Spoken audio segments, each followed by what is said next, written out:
On n'a pas de vaccin efficace qu'on peut partager, que les personnes à risque peuvent utiliser. Par contre, on connaît beaucoup plus notre système immunitaire qui nous permet peut-être justement de définir des stratégies de plus en plus efficaces, de plus en plus pointues. C'est un virus très complexe et très difficile à maîtriser. C'est un virus qui mute énormément, c'est-à-dire qu'il change de code génétique très rapidement, ce qui fait que ça échappe à ce que notre immunité peut contrer. C'est un virus qui cause une maladie chronique, c'est-à-dire une fois qu'il infecte les cellules, il s'intègre dans le génome et il est intégré à vie.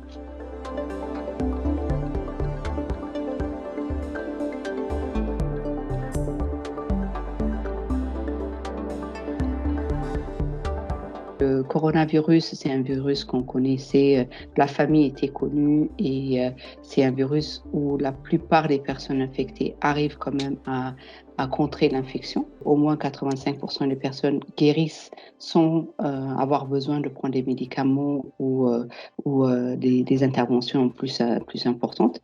Donc, ce qui fait que notre système produit des molécules, active les cellules pour pouvoir le contrer.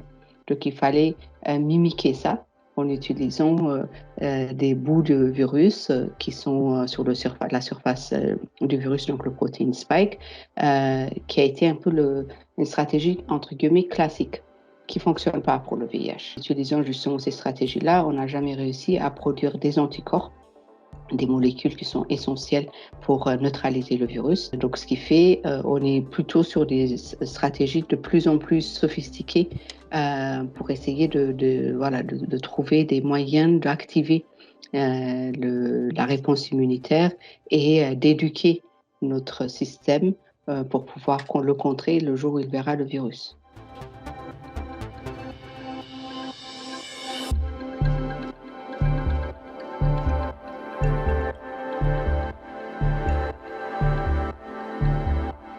C'est une stratégie qui n'a pas été utilisée pour le VIH, donc toute nouvelle stratégie est très intéressante et ça vaut le coup d'essayer.